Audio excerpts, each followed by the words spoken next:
Welcome, everybody, to Deep Ministries. I wanted to start at 1 p.m., but as usual, technical difficulties. This is a new channel. We're still learning the ins and outs of this information age of technology.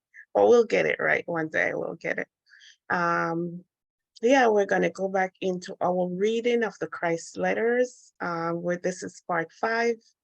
And I'm not going to go into a lot of introduction because if you've been following, you know what these letters are about. These are the Christ letters channeled by the recorder.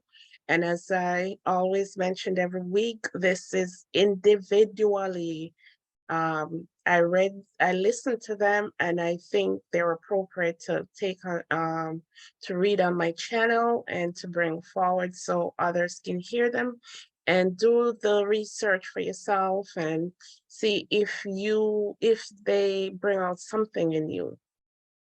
This is Christ's return to speak his truth. And we're just gonna go, this is part 5, and we're just gonna go into another reading of these letters. And thank you all who has been listening and to these letters. I get a lot of likes. I would love to hear your comments, please. I want to see if these letters resonates with you. Is there something you heard in this reading? And remember, these letters are available. You could listen to them on YouTube, and you could get the PDF original version of these letters. They're all over the internet. So you can take your time and listen to them. And you have to listen to them more than one time. These are deep, deep letters. And to get the understanding, you have to watch them. You have to watch or listen or read more than one time. All right, without no further ado, we're going to go into this week's episode, this week's reading.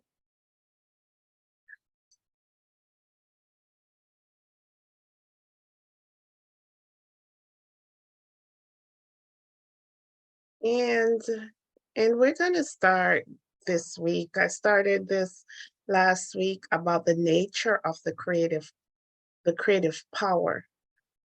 There's some laws that are universal. These are universal laws. They're unchangeable.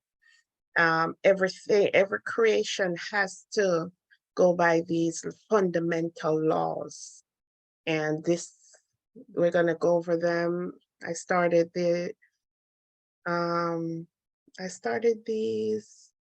on my last episode, I think. So I want to continue these creatives. Let me see what he termed them as. Let's see what these letters are. What do you call them?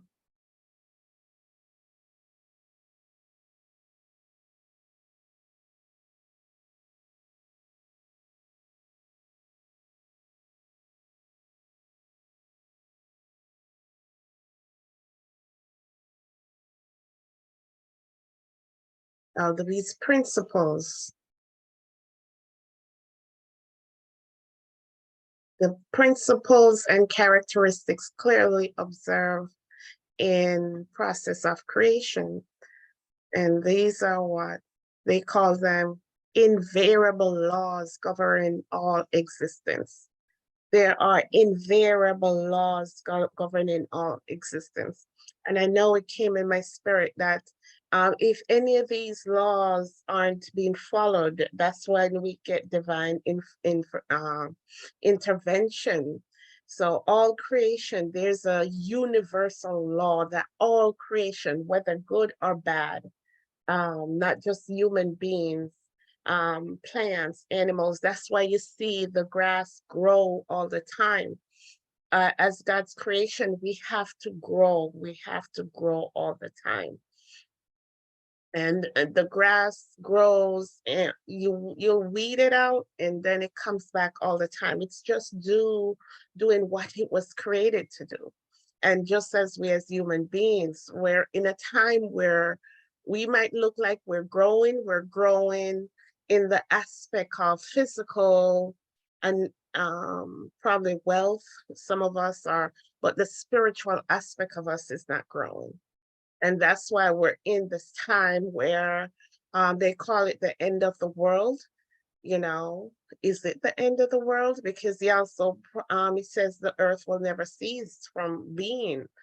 So the end of this type of stunt growth, what's causing us from not spiritually growing, and as a law of the universe we should be growing and we're not.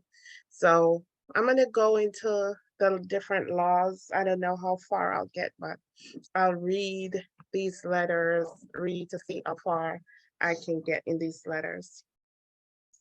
So I'm going to start here, and it says, I saw that these principles and characteristics clearly observable in the process of creation were set invariable laws concerning all of existence.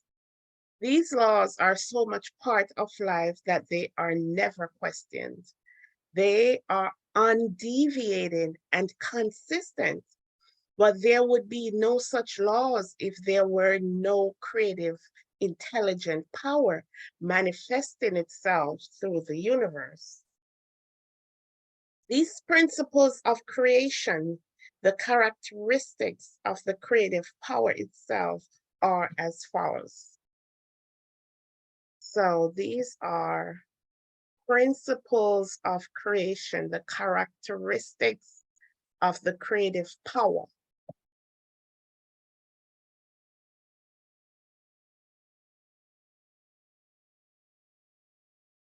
And he says, I am translating them into your present tense because these principles are eternal. Eternal. These are the things we take for growth. These are aspects of the laws of the universe that governs every creation, and they are eternal. The first one is the nature of the creative power is growth. I just mentioned this. Everything living always grows.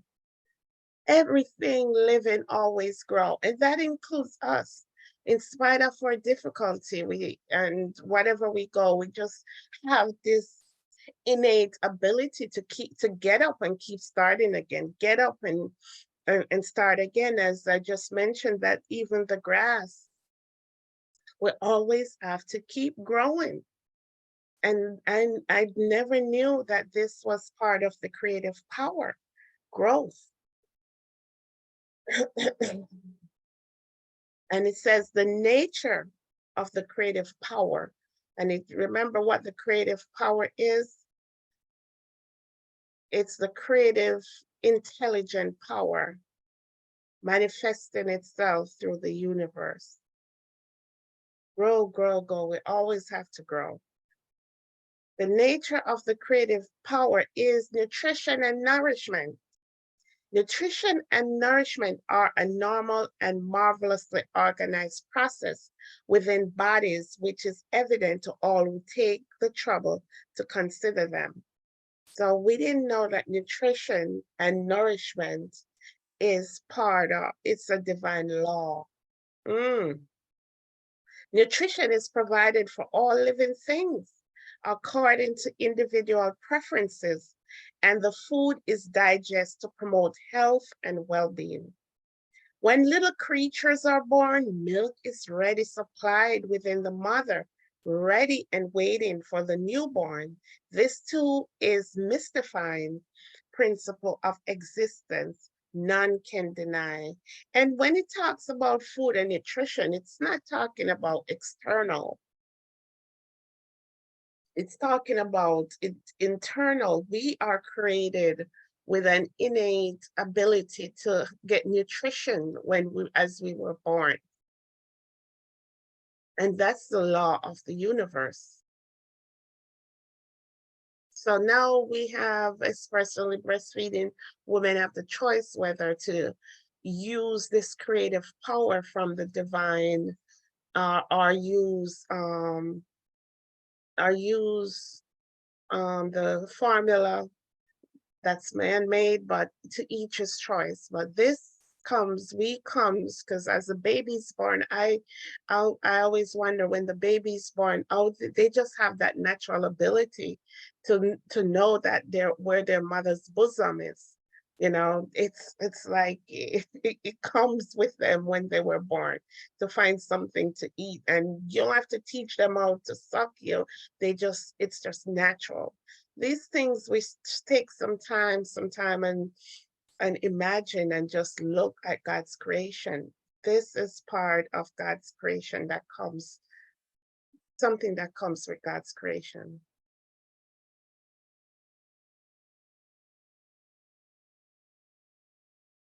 No science can explain why such a fortuitous function within the system ensuring survival of the species should have originally come into being.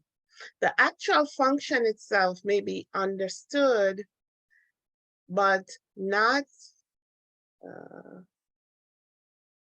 the actual function itself may be understood, but not the why and the mainspring of the function. So we see now we see why it happens, because nutrition and nourishment is a divine law.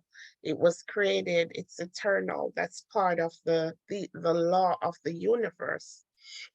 It was created for us, that when we were created, we're automatically created with nutrition and nourishment.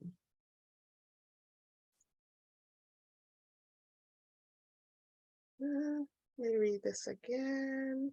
The actual function itself may be understood, but not why, and the mainspring of the function. Number three, the nature of the creative power is healing. This is another one where this is a law of the universe. We're created with healing.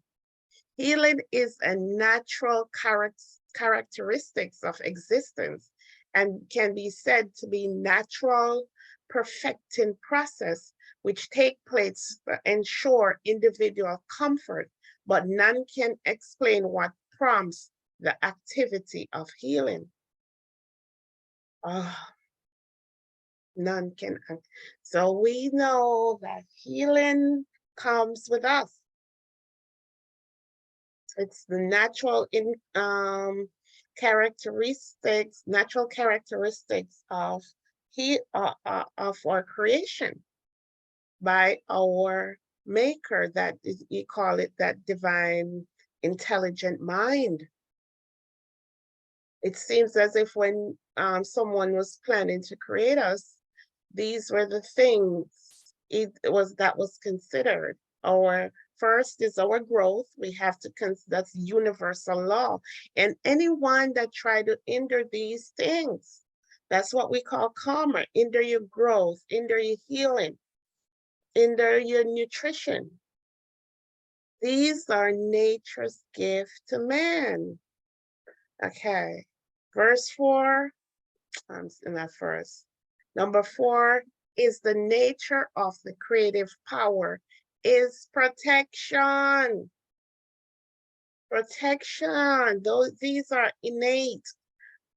Other men, this world doesn't have to give these stuff I'm reading. The world doesn't have to give to us. We come with them naturally when we came on this earth.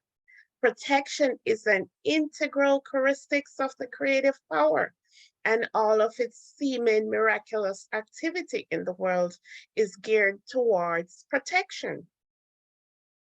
Today, your medical textbooks describe the various protective systems in your body, but when I was in the desert, I saw the characteristics of protection inherent in the intelligent creative power in the following way. And this is Christ speaking. He says, when I was in the desert, we saw the natural creative power, characteristics of the natural creative power in the following way. And just to recap, we talk about the creative power is we talk about in the desert here. It's if you read the Bible, it says when Christ is just describing, he's still describing his time in the wilderness in the Bible, and he calls it here the desert. These are his experiences. So he's sharing us what he saw in the desert. And remember, these are Christ's letters, and we're just reading them. We're not adding anything. Again, it says, when I was in the desert, I saw the characteristics of protection inherent in the intelligent creative power in the following way. As plants, birds, and animals were presented to me for inspired observation, I could see how every need of protection in bodies has been lovingly supplied with the greatest attention to detail. Oh, plants, birds, and animals were presented to me for inspired observation. I could see how every need of protection in bodies has been lovingly supplied with the greatest attention to detail. The characteristics of protection is combined with the other dynamic characteristics of fulfillment of need. This was made clearly apparent in the provision of ear, fur, and feathers to protect the skin of living creatures and to provide warmth in the cold and shelter in the heat. So we see, yeah, the textbook tells us that's what our skin, that's what the fur is for. Provide protection, protect the skin, creatures, and provide warmth in the cold and shelter in the heat. I saw the tender endings of important and sensitive fingers and toes were all provided. Oh, let's read this again. I saw that the tender endings of important and sensitive fingers and toes were all provided with appropriate protection of hoof and nails. We'll understand that our nails is a big protection. These are the things we just go through the world and take for granted. Eyebrows protected eyes from sweat. Eyelids and lashes protected eyes from the dust and the damage.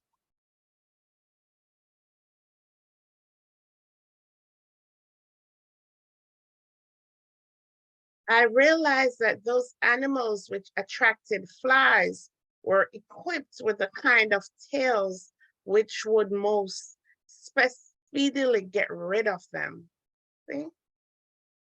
These stuff we were born with. If we want to know how the thought that was put into our creation, we weren't just sent here. We weren't just sent here just to come here. We sent here with food and nutrition. We sent here with protection. And our eyelids, our eyebrows, and our eyelashes, these are protection. Our nails. What a happy, joyous kind of love and caring were expressed in these small physical attributes, which seemed so small and inconsequential, and yet had such a profound bearing on the comfort of all living things. These physical luxury added to the basic physical design were clearly the product of an intelligence which intended creation to be comfortable and happy, free of stress, which could have been experienced by man and beast which would have been experienced by man and beast if these luxury items had not been given them. Luxury items. We don't even see these as luxury items. We don't even consider these as luxury items. We don't even consider these things as luxury items. They are so important to us. Mm.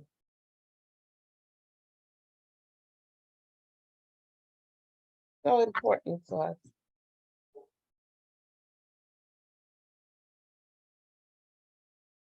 Even the natural functions were so intelligently and comfortably designed as to call forth thanksgiving.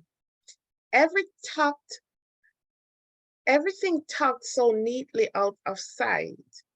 How blessed, how fortunate was mankind to be born into a life so wonderfully provided for.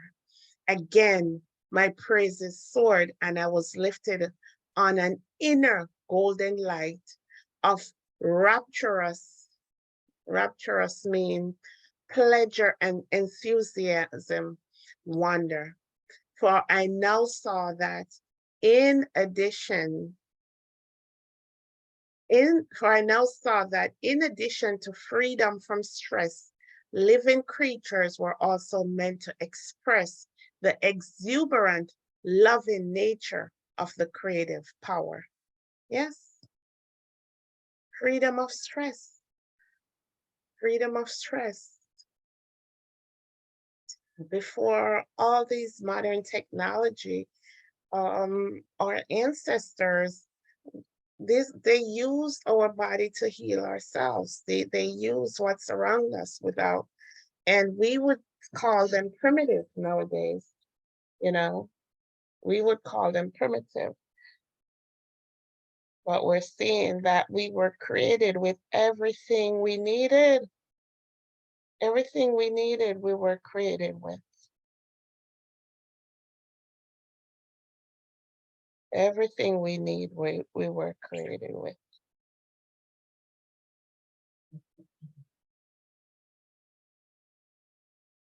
Mm. It was at this point of understanding, no, it was at this point of understanding of the nature of the creative power that I began to be full consciousness of the love directing the works of the universal, intelligent, creative power. As I pondered this love, I realized that the mother in creation nourishes, protects, fulfills the needs, and tries to promote healing of offspring. This is the activity of love. Mm. The mother in creation. And we're just touching on the mother aspect, the feminine aspect that was in creation. There has to be a feminine aspect in creation. It's not man or woman. It's a masculine and feminine energy. And we're seeing mostly masculine energy now, but it's masculine and feminine energy that was there in creation. Verse 6, the innate characteristic of the loving, intelligent, creative power, which has given creation its individual form and being, is work. It works for us, in us, and through us. Its work is always, always prompted by love.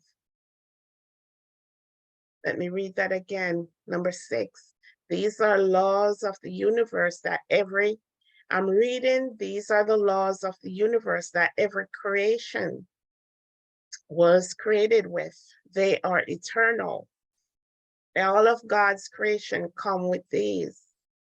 We take some of these for granted. This is number 6. This says the innate characteristics of the loving, intelligent, creative power, which has given creation its individual form and being is work. It works for us, in us, and through us. Its work is always, always prompted by love. Love. We have to, I hope as we read this, we go into details of love. I think we just take that word love just by looking, just by speaking it. This love, agape love, this love for our creator, it's deep. It's love mixed up with appreciation. It's love mixed up with just knowing, God, that everything, that we're beautifully and wonderfully made. As we see these laws, we came into the world to grow. We came into the world with food and nutrition. We came with protection. We came with love. All God's creation did, no matter who we are now, no matter what we look like. It doesn't mention anything about race or color, sexual orientation, nothing. Love. These are innate characteristics that all creation, that comes with all creation.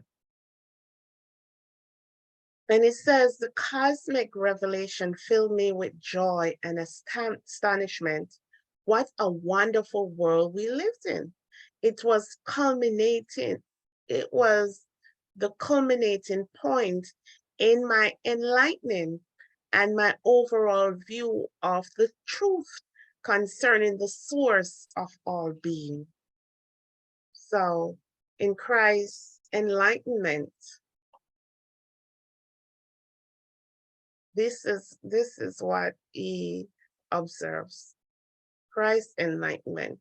And I'm not sure if everyone understand that when Christ was on earth, after his baptism, according to these letters, he was taken to the desert, and in the Bible it tells it 40 days and 40 nights, and this is where he received his enlightenment. This is where he received his enlightenment. He could see things he didn't even know. He felt something like most of us, and know there was more to life, but he received this divine. This is all Christ's observation. Everything was shown to him when he went into that desert, you know. So this is what he saw. I had already seen the reality of the physical bodies composed of various communities of identical, infinitely tiny entities, working in a spirit of cooperation and harmony to produce the various components of the body: flesh, bone, blood, to eyes and hair. The only difference between these communities lay in the type of work demanded by their common goals. Surely, the divine impulse behind all this intelligent, purposefully activity in the body was both the inspiration and the foundation of man's own conduct when people worked in union to produce a planned objective. I love this. Let me highlight what he saw. He also saw the different entities, the reality of the physical body composed of various communities, tiny entities, working together to create all these things: flesh, bones, blood, oh, the intricate work that goes on inside of us. The only difference between these communities lay in the type of work demanded by their community goals. Surely in the divine impulse behind all this intelligent, purposeful activity in the body was both the inspiration and foundation of man's own conduct when people worked in unison to produce a planned objective. So he says there's a divine impulse going on. So when we were created, we will still, it's as he says, growth. There's continual work going on inside of us. Work going on inside of us. The work didn't stop when we came to this earth. It didn't stop.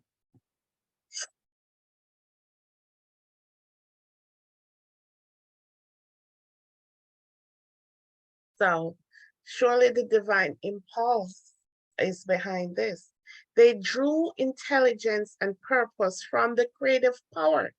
Yet how very different was man's behavior when engaged in earthly construction or any other communal project, for it was inevitably characterized by arguments and decisions. So this is saying how different is uh, how different we behave from what's going on inside of us, because he says the all the everything that's taken in place inside of us is working inside of us to create different organs, blood, bones, everything that's working on the entities within us. So it says, we went over the previous reading. It says the cells are their own entities. The cells are their own entities. So how different is men's behavior from what's going on if we understand what's going on inside of us? And they're working by the divine impulses, you know. And but we as men behavior, when we are engaged in a unison togetherness, the ego comes in. We don't work like the work that's going inside of us under the direction of the divine power. We work outwardly by our ego. We want to be lifted up. We want to get all the acclamation. So we're not working in unison. You know, this is what we used to, this is what our children see. Unless you understand the work that goes on within, to know that we should be listening to that divine impulse. And Christ call it that probably talked about little about it, says, I'm going to send the comforter who's going to teach you in all things. That's it, that thing that's going on within us. Let's listen to it. And if we listen to it, we'll learn to love, you know, we learn to love. We'll learn to work together. We have to understand that there's no price. As the psalmist says, the race is not for the swift, nor the battle for the strong. It's for those who can endure. It's for those who can endure to the end. We must work together. This earthly get ahead of everybody is not taking us anywhere. Anywhere. If you go to work, just do it together. Do it. It's so many different ego, so many different things going on, even in our church, not even work. And we are, as the Bible said, we are the body of Christ, and everything on your body is important. Everything is important. So, and I'm just gonna read it again. I'm gonna read this paragraph again. The only difference between these communities lay in the type of work demanded by their community goals. Surely the divine impulse was both the inspiration and foundation of man's own conduct. When people work in unison to produce a planned objective, they drew intelligence and purpose from the creative power. Yet how very different was man's behavior when engaged in earthly construction of any other communal project, for it was inevitably characterized by arguments and decision and dissensions. I was brought to a realization of the infinite power of the intelligent creativity, ever active within creation, maintaining order, cooperation, harmony, daily productivity, unequaled by man anywhere at any time. Oh, yeah, I like this. The infinite power of the intelligent creative.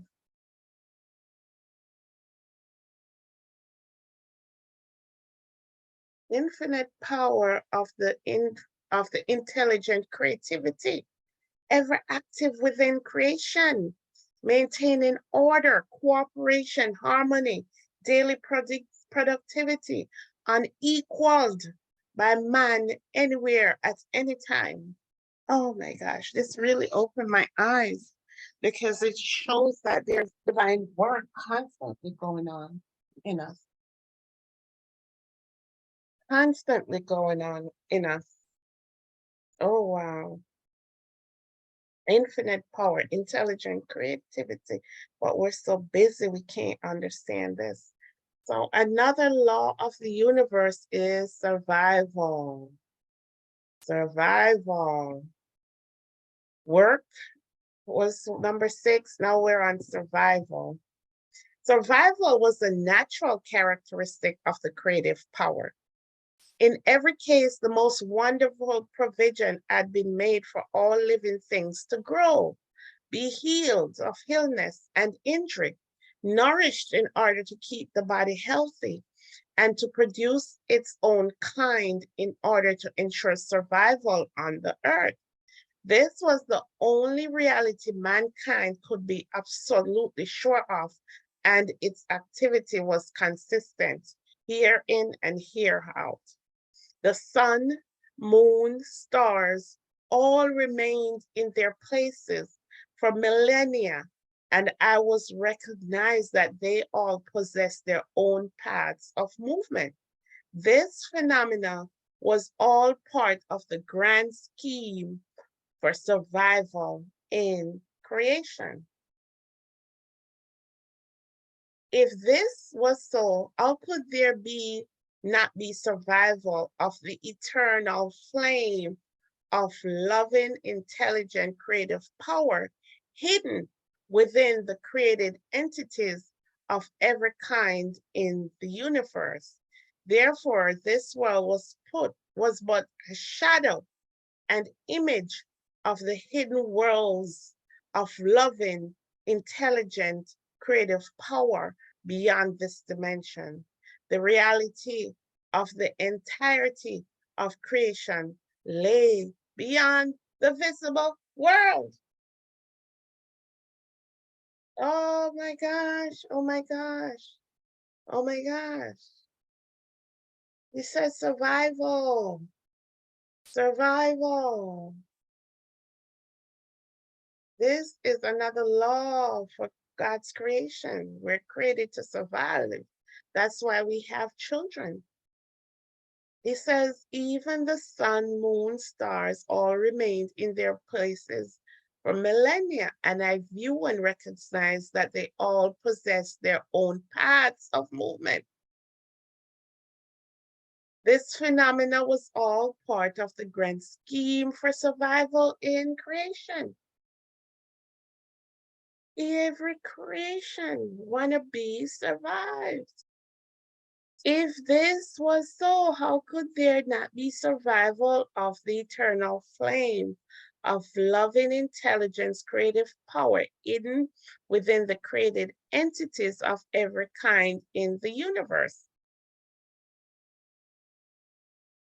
So, here's the question.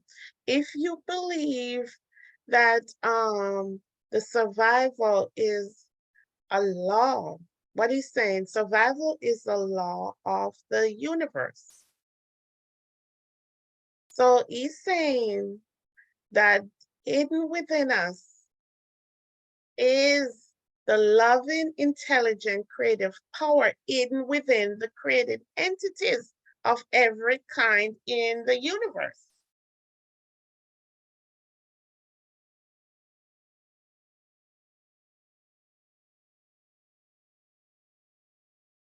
Creative entities hidden within every kind in the universe. Let's see what that means. That's why some says God is in every creation. God is in every creation, experiencing what we're experiencing. God is within us, hidden within us. We are an aspect of God.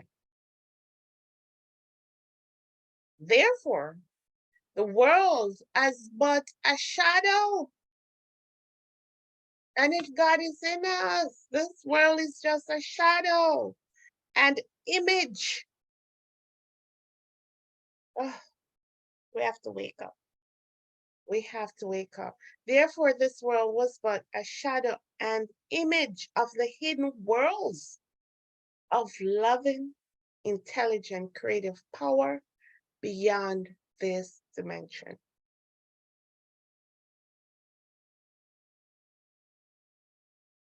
This is just a shadow. This world is just a shadow. And we're scared to die. We're scared to, we think this world is it. Oh, the reality of the entirety of creation lay beyond the visible world.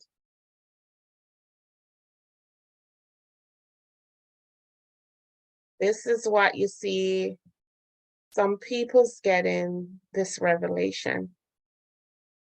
The reality of the entirety of creation lay beyond this visible world. We think we know, we don't. This visible world is just a shadow, he called it, just an image. And sometimes I got before my spirit image, imagination. This world is just an imagination, something in your imagination. We take this earth too literally. We take this earth too literally. It's not all end all be all. It's just a shadow and image. Just imagine what Christ saw in the desert. I can't even imagine, but just reading this is powerful. Everything lay beyond this visible world, what we see in this visible world. The real world is beyond this visible world, what we can see with our physical eyes.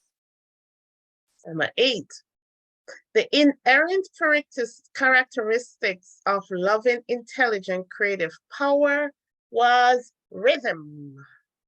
I saw that there was a rhythm in operation in the world. Rhythm is a universal law. Everything has rhythm. Does that mean vibration? Oh, rhythm. Everything was subjected to seasons, which gave a blossoming and a burgeoning of life. Let me get myself down to a little guy. Everything was subject to seasons, which gave blossoming and burgeoning of life. A growing season coming up to the ripening and harvest, and the production of seeds, which ensured and survival of plants and life. There was the gradual dying away and rest period of winter. But nothing created and living was allowed to become extinct. But nothing created and living was allowed to become extinct. But they said dinosaurs are extinct. That's what they said. But nothing created and living was allowed to become extinct. The sun and moon express these characteristics within the universe. This rhythm could even be seen in the females of living things. Therefore, everything in creation at its due time for appearance and harvest. It followed that man himself was subject to tides of growth and success and tides of dormancy. See, the Bible come alive. For everything, there must be a season. For everything, there is a season.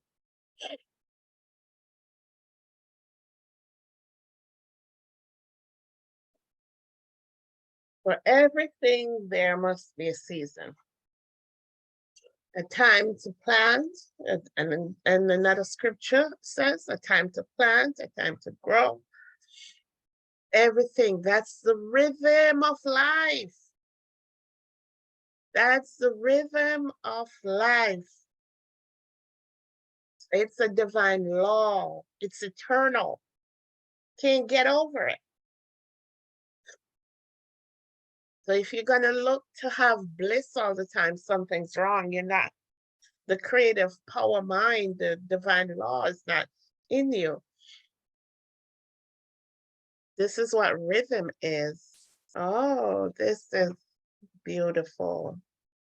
Therefore, everything in creation had its due time for appearance and harvest. It followed that man himself was subjected to tides of growth and success and tides of dormancy. So when you're in that dormancy, just relax. Everything, there is a season. For everything, there is a season. Number 9. The inherent characteristic of loving, intelligent, creative power was law and order. Law and order. Order. We talk about law and order in this world. We talk about police. But law and order is a creative part of the creative power, the innate characteristics of every creation. Law and order. Let us see what law and order is. Well, deviating order and reliability apparent in creation, even governing the tiny entities, cells within the body, were astonished and far transcend any human endeavor. Therefore, the entire universe was operating under a system of perfect law and order.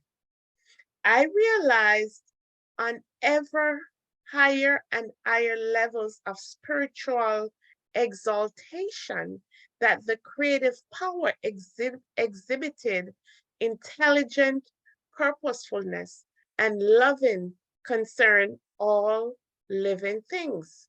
I realized that life was not something nebulous or amorphous, but an intelligent, loving, creative power, which I could actually feel within myself as a tremendously heightened state of being, perception, radiance, ecstasy, joy, and love.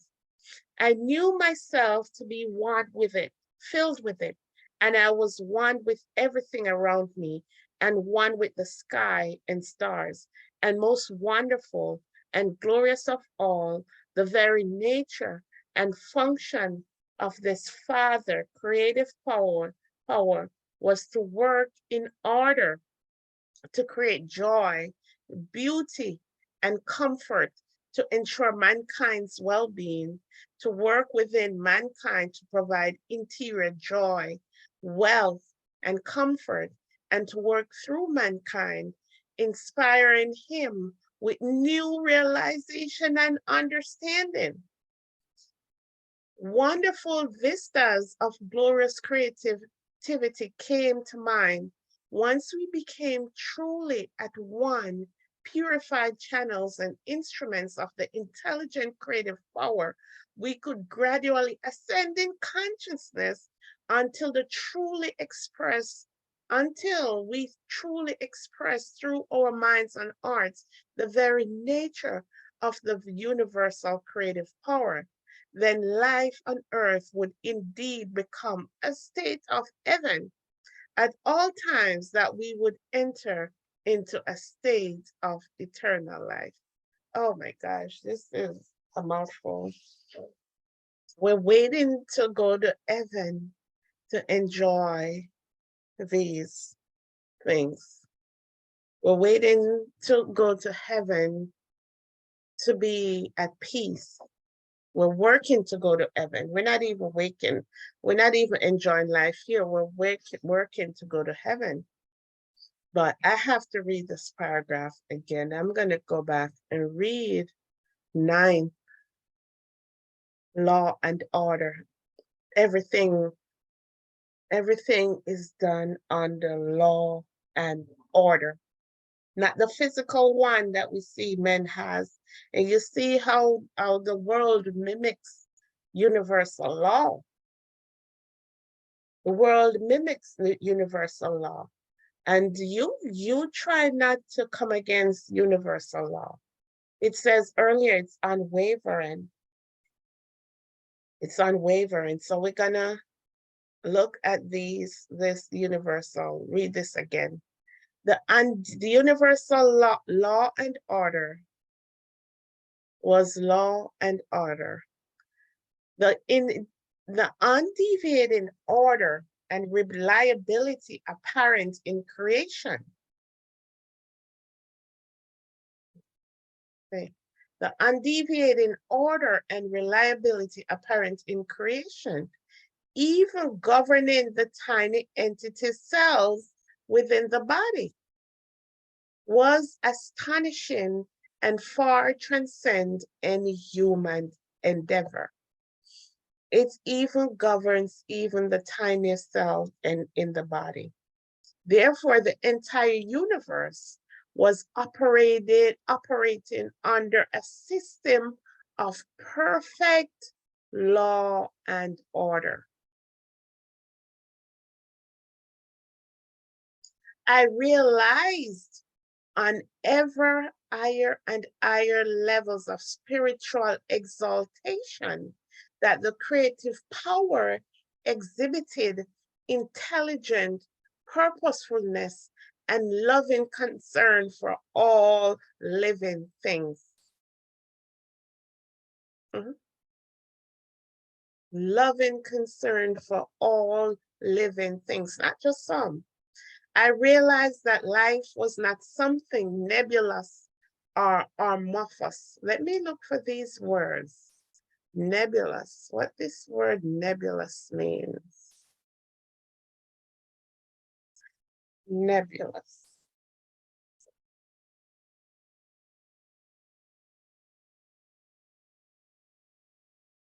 Nebulous, what nebulous?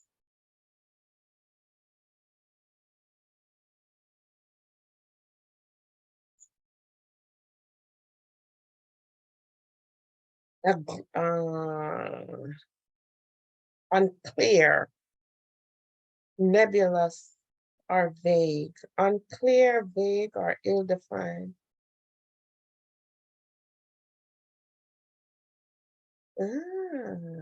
Nebulous.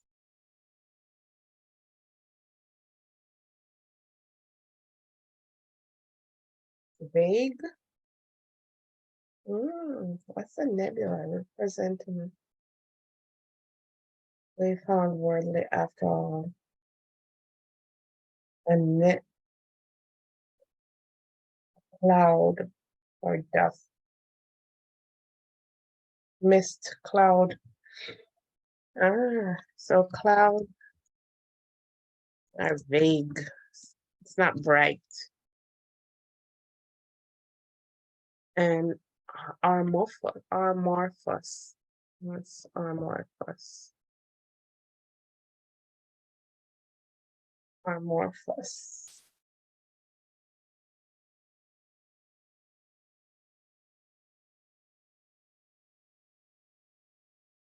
Amorphous.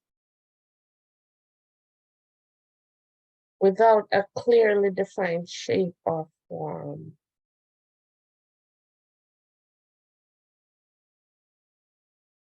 Oh, lacking a clear structure or focus, or without a clearly defined shape or form. Without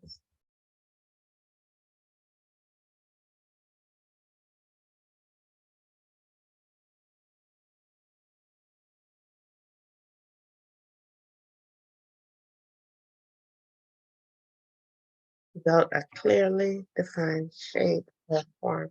So he's saying here, I realized that life was not something nebulous or amorphous.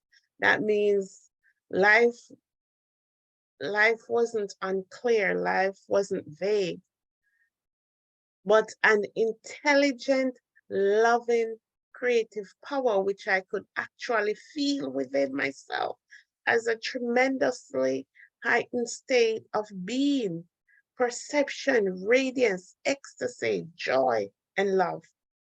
Hmm? So we talk about life. It's not just something nebulous, unclear, but it's an intelligent, loving,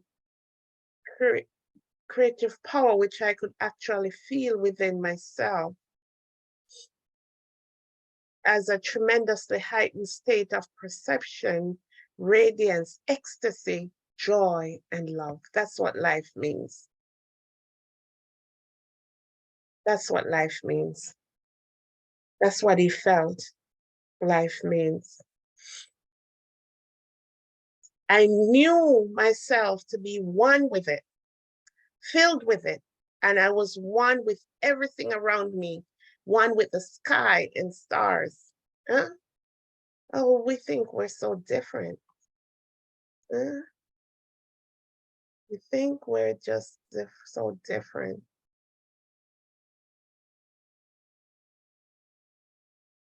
And most wonderful and glorious of all, the very nature and function of the Father creative power was to work in order to create joy and beauty and comfort, to ensure mankind well-being, to work within mankind to provide interior joy, health, and comfort, and to work through mankind, inspiring him with new realization and understanding.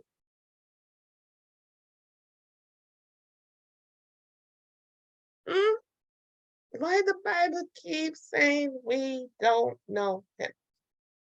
We do not know him. Let's just see the nature of the Father's creative power. Hmm? We don't know him. Was the nature and function of this Father's creative power was to work in order to create joy, beauty, and comfort, to ensure mankind's well-being, to work within mankind to provide interior joy, health, and comfort, and to work through mankind, inspiring him with new realization and understanding. It's not outside, it's not coming from the world. Go within.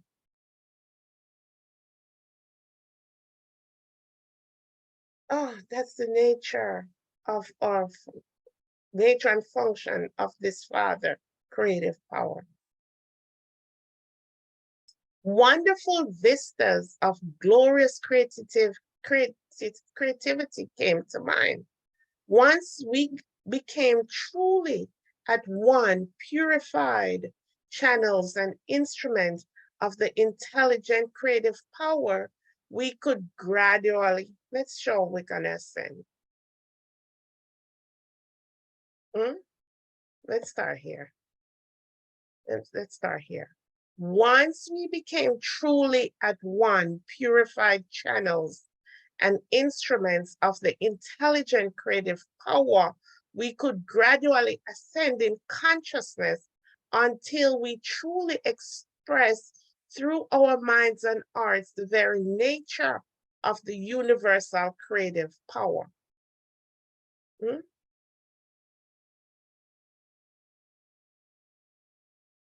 Yeah. Once we became truly at one, purified channels and instruments of the intelligent creative power that if available to be used, available to be healed, available to come inside of us and understand and heal us and create joy and comfort, work for us. Once we became truly at one, purified channels, we have to, oh my God, everything we need is within us. That creative power that's the law of the universe. He wants us to grow. So once we became truly at one, purified channels for the creative power, not all filled up with ego, not all filled up looking for the world, looking for governments and everyone to come in and do the work with us. So once we became truly at one, purified channels and instruments of this intelligent creative power, we could gradually ascend in consciousness until we truly express through our minds and hearts the very nature of the universal creative power. That's a form of growth, ascending, ascend. This is what the rapture is all about. Is the rapture going to be physical or spiritual? Then life on earth would indeed become a state of heaven, a state of heaven at all times that we could enter into a state of eternal life. Hmm? Now we understand what is our life on earth can become a state of heaven. We could be in heaven on earth. We have to, what he called it, be purified channels for the intelligent creative power. Allow that spirit, allow that force, intelligent creative power to come in and lead us and guide us so we can ascend, heal us, huh? Heal us. Mm, wow. This must surely be the true goal behind creation, I thought. Exactly.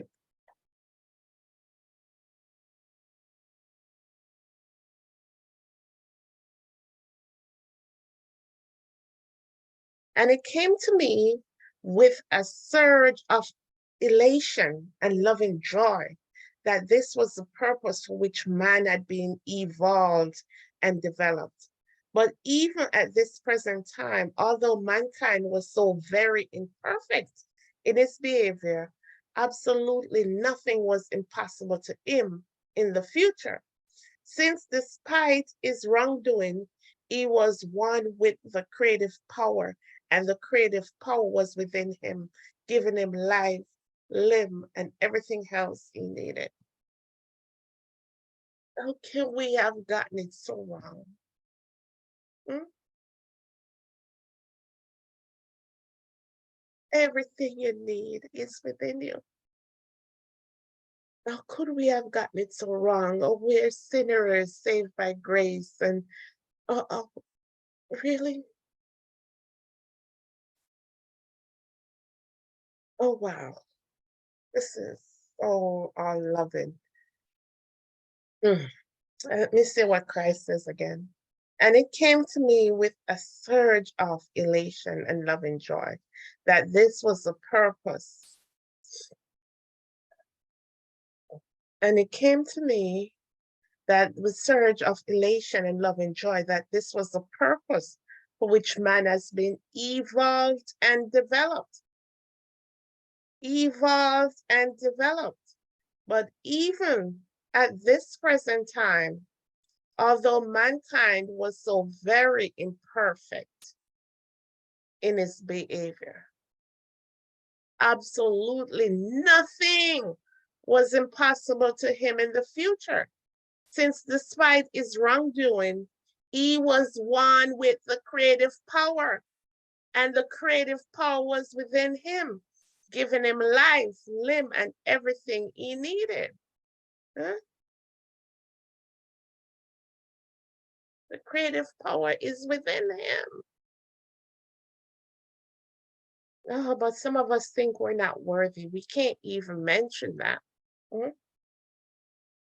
All of this realization lifted me to the heights of rapture. Mhm.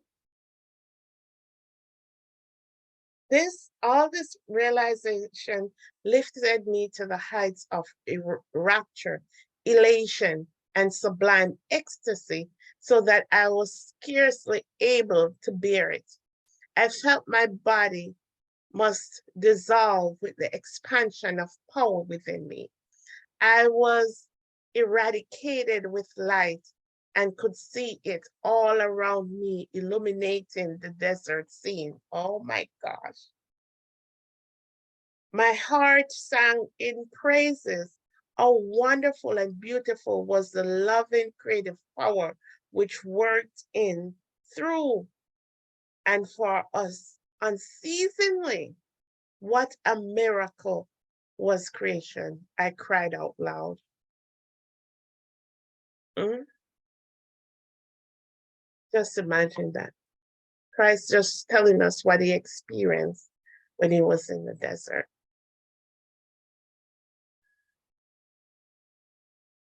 What he experienced when he was in the desert. Mm? Mm. He said, all of this realization, when it comes to the realization, because he was in Palestine, as he called it, and you see how man was crucified, man was forced in spite of their shortcomings, and tell how forced to obey, be obedient to religion,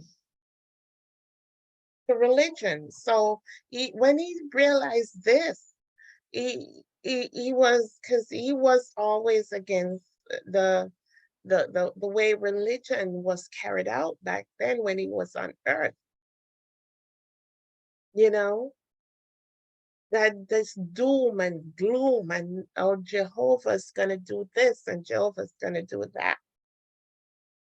When he saw the loving power behind the creative mind, the creative power, the loving creative power, he was in ecstasy and joy, because he can say, oh my God, my people who are so imperfect have a chance, have a chance. That's what I'm getting here. And he said, all of this realization lifts me up to the heights of rapture. We talk about rapture, we think rapture is just going higher in consciousness. Elation and sublime ecstasy, so that I was scarcely able to bear it. I felt my body must dissolve with the expansion of power within me. It was irradiated with light, and he could see it all around me, illuminating the desert. Oh my God, the desert scene. My heart sang in praises. How wonderful and beautiful was the loving creative power which worked in, through, and for us unceasingly. What a miracle was creation, I cried out loud. You are the source of all being, both creator and also manifested within and through the created. There is nothing in the entire universe which is apart or separated are separate from the limitless eternal infinity. What a miracle was creation. I cried out loud. I'm going to continue this. You are the source of all being, both creator and also manifested within and through the created. There is nothing in the entire universe which is apart or separate from the limitless, eternal infinity.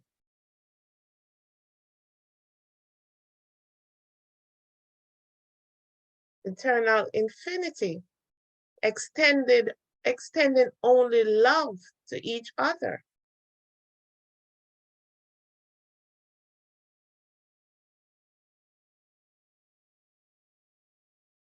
However, at the moment of creation, two basic impulses came into being, ensuring individuality, and it was these which controlled mankind consciousness.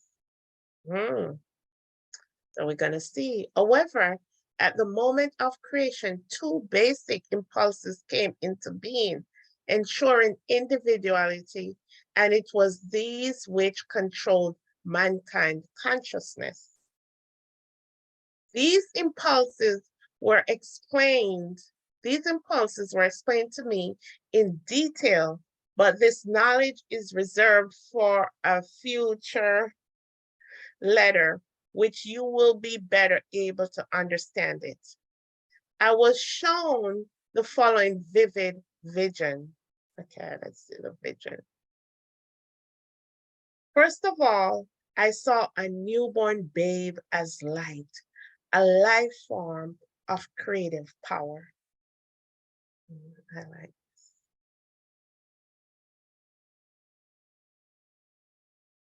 As the baby grew into childhood, then manhood, I saw the pure light of creative power gradually dimmed and then obscured altogether in him by a dense wrapping of chains and thongs.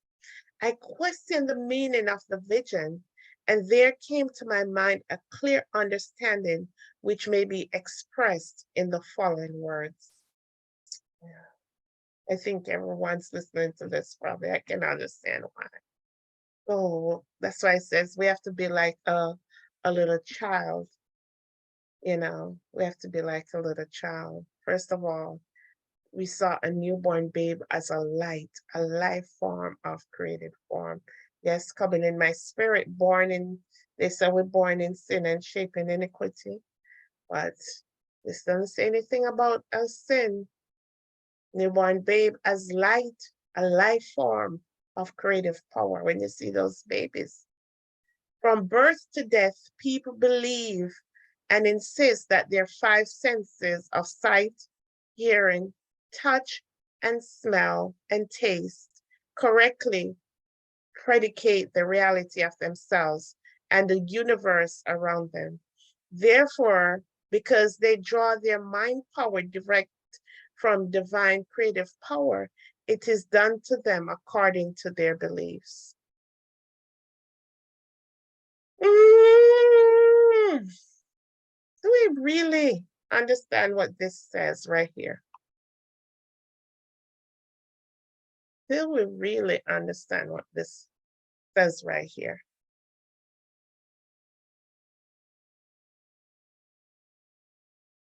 That everything happened to us. It is done to us according to our belief, even if it's not true. This is how important it is to renew our mind. Some of us, because they can't explain, as it says, with our five senses, it's not true. And if you live in the five senses, we're always gonna be in wants, we're gonna have sickness. If you only can believe what you can see, hear, touch, smell, and taste, you need to be awakened. You need to be awakened. There's a vast universe beyond these five senses. So it says, therefore, because we're so powerful, we're drawing everything that comes to us, we're drawing it from our beliefs, because we draw our power from the divine creative mind. And remember, it gives us free will. So when you start renewing your mind, when you start when you start do the work, when you start looking beyond these five senses, oh, the blessings is limited. We start living the heaven on earth. Okay. Each song represents a person's habitual thoughts. Wait, let me, if he mentions tongue up here, I know what tongue is, but he says, each song represents a person's habitual thoughts, responses to people and events, prejudice, hates, animosities, anxieties, sorrows, all of which bind him down and shut out the light from his inner vision drawn from the creative power.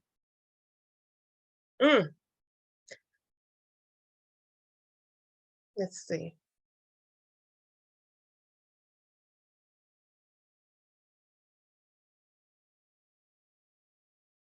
Yeah.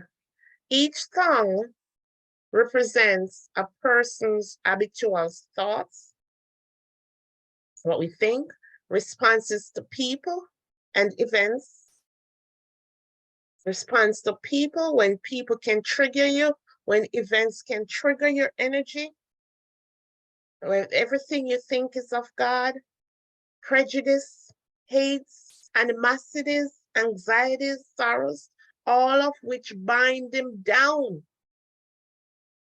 We see it's telling us here what binds us down. And shut out the light from his inner vision, drawn from the creative power, drawn from that universal mind. That's why that power within us can't work, because it's bowed down to what you see and your perception and your reaction. Thus he enters into darkness, but does not know it. He believes he is growing up and becoming mature. This is him expressing what does it mean as the baby grow, you become more dense and dense and dense. And the denser he becomes, he's shutting out the light. So thus he enters into darkness, but does not know it. He believes he is growing up and become mature in the ways of the world, which will enable him to forge ahead and make good and become successful, the aim of most people on the earth. In fact, the more mature he becomes and versed in worldly ways, the more densely do his chains and thongs imprison him within the grip of the twin impulses of bonding and rejection. Electromagnetism.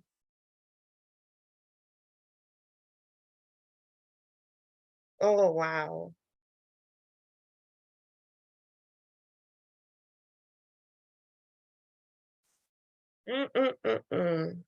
We think we're growing up and we want to be successful. So this is just experience showing you what happened to us in this world. In fact, the more mature he becomes and versed in worldly ways, the more densely do his chains and thongs imprison him within the grip of the twin impulses of bonding and rejection.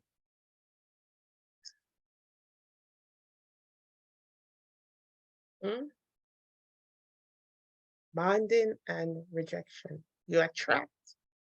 Things you attract is bonding. Things you repel is rejection. Furthermore, each chain is forged out of selfish and deceitful desires, greed, aggression, violence, and rape. These chains hang heavy around him and burden the psyche, which is the creative consciousness power deep within him.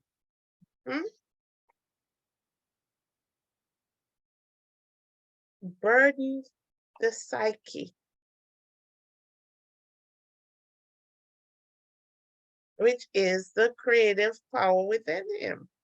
This is so powerful. The psyche, burden the mind.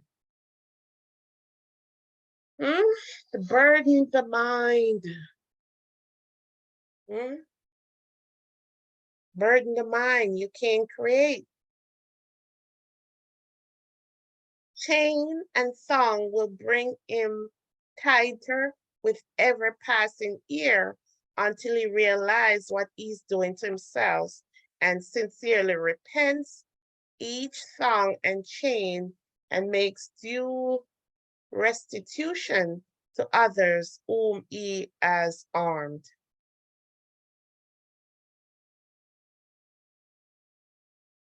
With this vision, I learned a most valuable aspect of existence. Man himself is born with all the potential to make a beautiful life for himself, but he himself, by indulging in selfish desires and hatreds, creates a prison of misery for himself from which there was no escape until such times as he realizes the truth of existence. The truth of existence. Let me tell you, this is the waking up that needs to be woken up in people. This is it. This is it. With this vision, I learned how long I've been here? 86 minutes, okay. With this vision, I learned a most valuable aspect of existence. Man himself is born with all the potential to make a beautiful life for himself, but he himself, by indulging in his selfish desires and hatreds, creates a prison of misery for himself from which there was no escape until such times as he realizes the truth of existence. All the problems of harsh existence lay within the thought process of man himself. I'm putting this in red.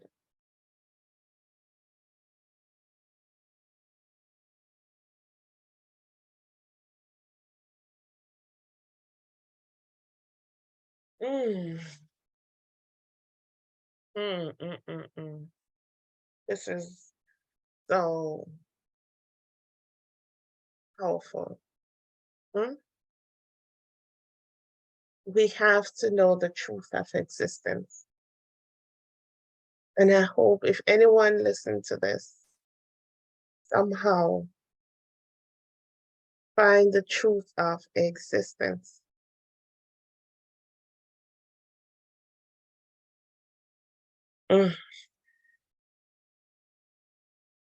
All the problems of harsh existence lay within the thought process of man himself. Can we believe that? I remember before I ever read this book, if you're listening to Deep Ministry, the thought, all the problems of harsh existence lay within the thought process of man himself, the thought. Renew your mind. Only people's consciousness forms. And where is the consciousness forms? In your thoughts, in your psyche, mentions early. Only people's consciousness forms, their thoughts, their words, their feelings, their actions create a dense bar between their consciousness and universal creative consciousness. interpenetrating the universe in every leaf, tree, insect, bird, and animal being. Oh, let me write this.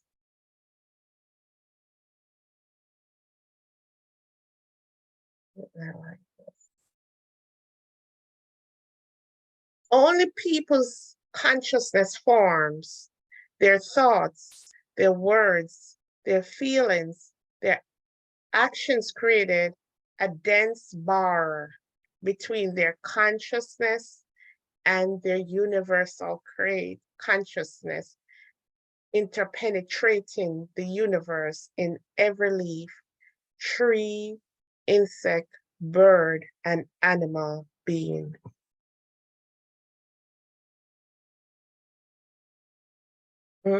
Our thoughts, our consciousness forms, creates a dense bar. I think that word is barrier between the consciousness, between our conscious and the universal creative consciousness.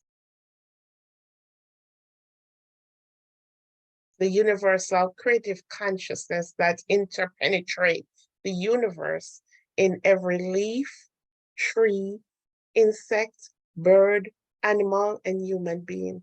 So we see all creation on a whole of this universal creative consciousness inside of them,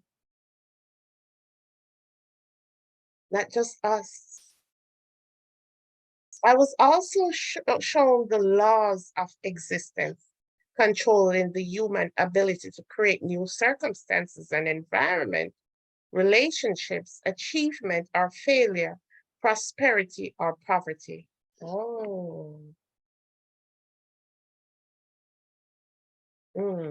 I was also shown the laws of existence controlling the human ability to create those new circumstances and environment, relationships, achievement or failure, prosperity or poverty.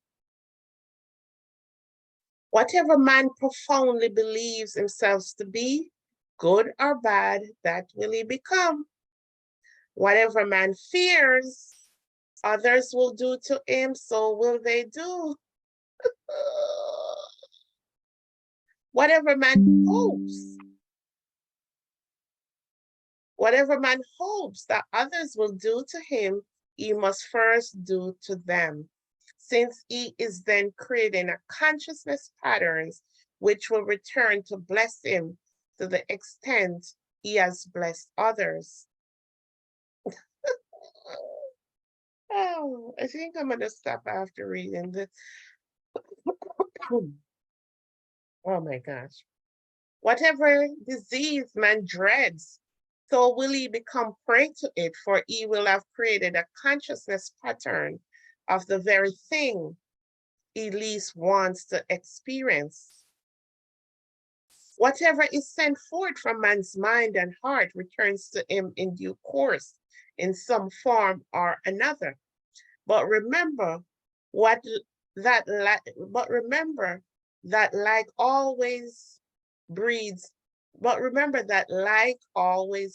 like. Strongly emotional thoughts are consciousness seeds planted within a man's own orbit of consciousness. These will grow, bearing a like harvest for his reaping.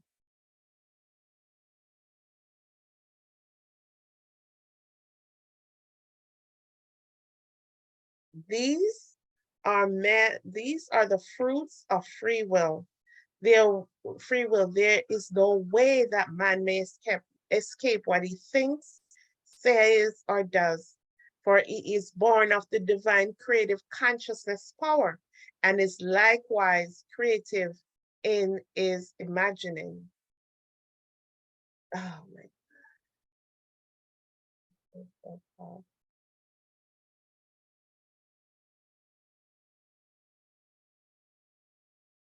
Mm, all right. Let's I have to go over this. I have to go over this. This helps us to see why we're in the position we're in.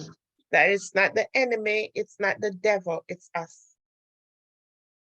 The power of our mind, the power of who we are, keep us in our circumstances.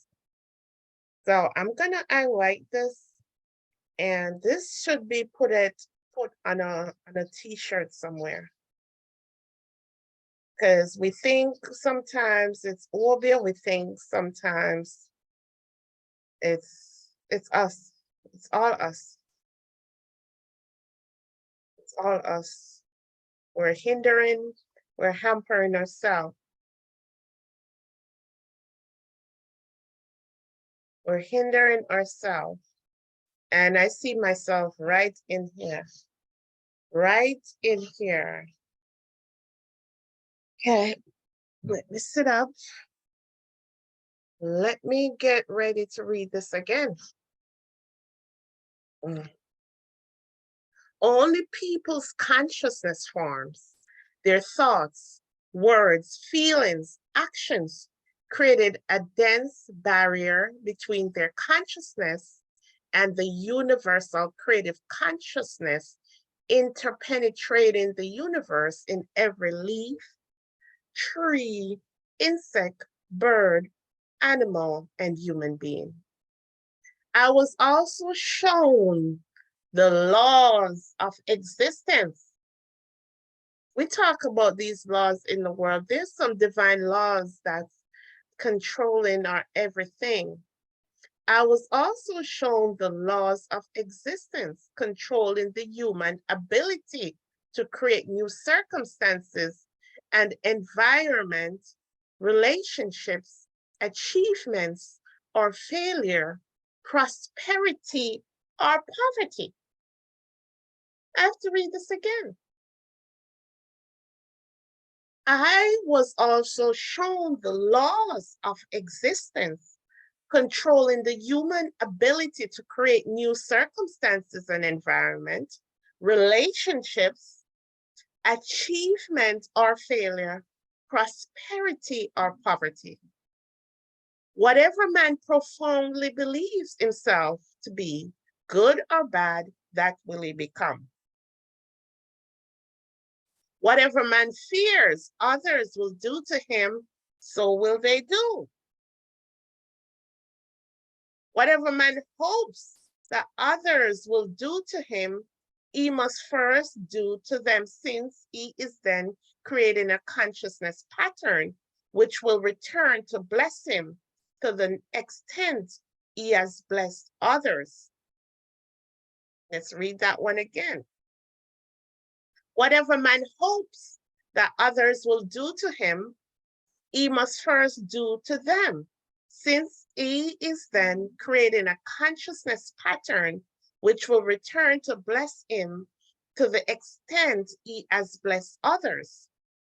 Whatever disease man dreads, so will he become prey to it, for he will have created a consciousness pattern of the very thing he least wants to experience. I'm going to read that one again. Whatever disease man dreads, so will he become prey to it, for he will have created a consciousness pattern of the very thing he least wants to experience. Whatever is sent forth from man's mind and heart returns to him in due course in some form or another.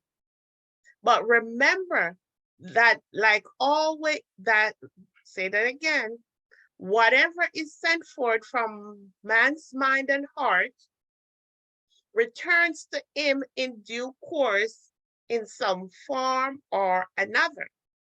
But remember that like always breeds like.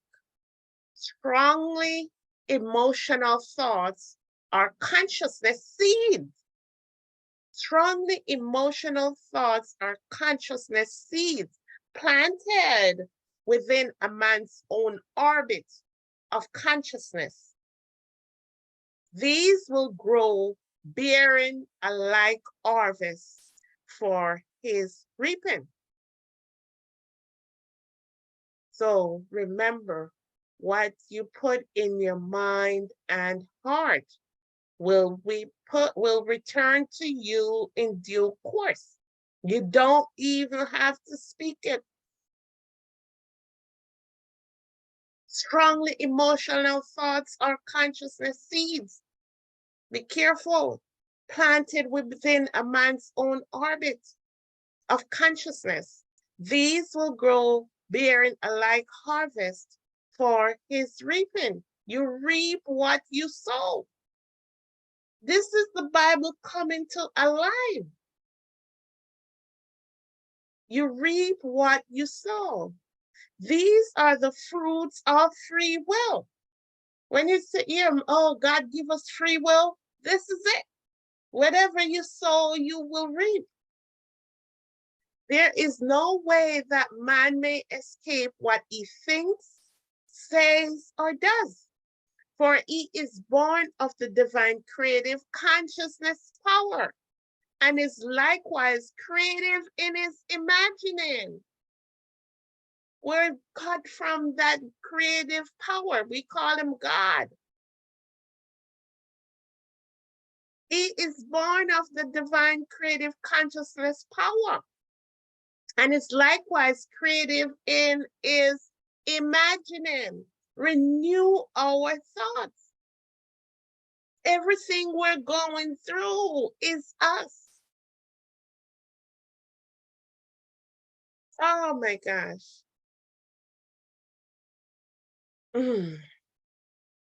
More, it's more. Those who long for good for themselves must first give it to others. Let their very existence be a blessing to others. Oh my gosh, this is everything. This is free will.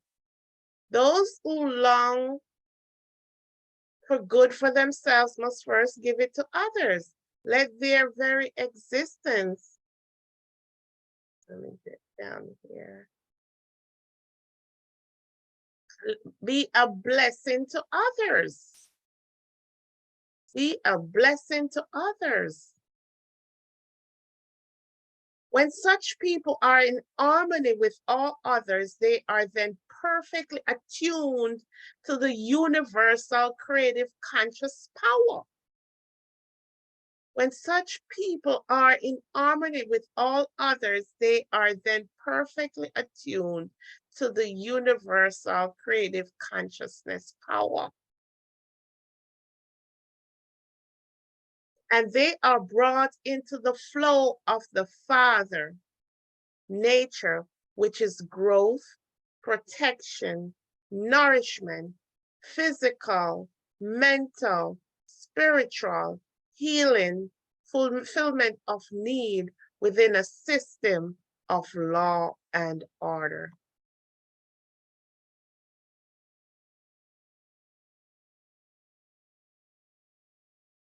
And I'm going to stop here today. I am going to stop here today. And this gives us everything we need to be successful, to be healed. To be healed. As I mentioned at the beginning of this, that this book, these letters, let me say these letters, you have to read them more than once. Because the Bible, it was read in the Bible, but this morning during meditation, it reminded me that the Bible told us they took the keys. They took the keys, so we didn't get the full understanding of what we're reading. We're taking it literally. We're taking it, we have to take it spiritually, that it's talking about us and how to survive in this world. You read these letters and the Bible literally comes alive.